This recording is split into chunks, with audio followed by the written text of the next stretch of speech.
क्या appeal file करने की टाइम लिमिट को मंथ्स में देखेंगे या फिर डेज़ में देखेंगे। और इलाहाबाद हाई कोर्ट ने इस केस में बहुत अच्छा डिसीजन दिया है। तो श्री राम प्लाई प्रोडक्ट्स के केस में इलाहाबाद हाई कोर्ट ने जो डिसीजन दिया है उससे पहले हम फैक्ट समझ लेते हैं कि हुआ क्या था। अस्सीसी के खिलाफ एक ऑर्डर था, उस ऑर्डर के अगेंस्ट उन्होंने अपील फाइल की और वो अपील जो है वो समरीली डिसमिस कर दी। अपीलेट अथॉरिटी ने इसलिए डिसमिस कर दी क्योंकि वो बियॉन्ड मैक्सिमम पीरियड था। जो 4 महीने जो स्टैट्यूट में कहा गया था वो क्रॉस हो गए थे, इसलिए वो अपील एक्सेप्ट नहीं कर पाए। और साथ ही साथ फिर जैसे ही अपील रिजेक्ट की उनकी, तो डिमांड जो थी वो कंफर्म हो गई, जो कि 49 लाख के तकरीबन थी। अपीलेट अथॉरिटी ने जो कंप्यूट किया, उनका मेथड था 4 महीने कंप्यूट करने का, तो हर महीने को 30 डेज़ का लिया। अब बात कर लेते हैं कि सेक्शन 107 जो अपील का सेक्शन है जीएसटी एक्ट में, वो कहता क्या है। तो वो टाइम लिमिट के बारे में क्या बात करता है वो हम समझ लेते हैं। तो कोई भी अपील जो है वो फाइल करना है अगर हमें, तो वो 3 महीने के अंदर करना पड़ेगा। कौन से 3 महीने? 3 महीने वहाँ से जहाँ से आपको जो ऑर्डर है जिसके खिलाफ आप अपील फाइल कर रहे हो वो कम्युनिकेट किया गया है। अपीलेट अथॉरिटी के पास एक पावर भी है कि अगर उन्हें सेटिस्फाई हो रहा है कि सफिशिएंट रीज़न था जिस कारण से वो टाइम में सबमिट नहीं कर पाए, तो 1 महीना फर्दर एक्सपेंड कर दिया। तो बेसिकली जो हुआ वो 3+1 महीने की स्कीम जो है वो सेक्शन 107 में दी गई है।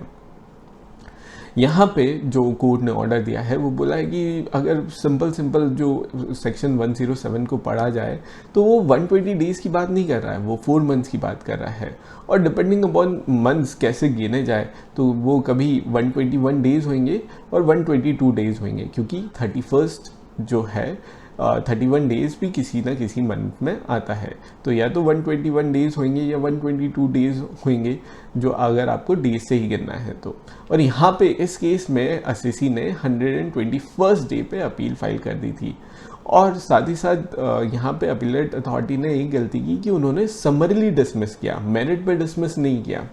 अगर वो इस बेसिस पे करते कि सफिशिएंट कॉज नहीं था टाइम पीरियड एक्सटेंड करने का, जिस कारण से एससीसी जो है टाइम से फाइल नहीं कर पाया विद इन 3 मंथ्स, तब तो ठीक था।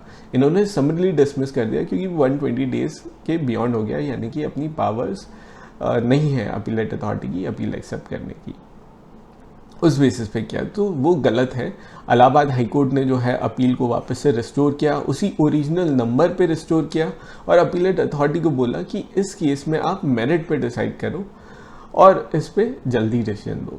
कहने का मतलब ये है कि अब जो टाइम लिमिट है अपील की इस केस लॉ के बाद, वो ये है कि आपको 121 डेज़ होंगे या 122 डेज़ रहेंगे। बेसिकली आपको मंथ्स में कैलकुलेट करना पड़ेगा, 4 मंथ्स कैलकुलेट करना पड़ेगा, जो स्कीम है 3+1। और ये काफ़ी वेलकमिंग डिसीजन है इलाहाबाद हाई कोर्ट से।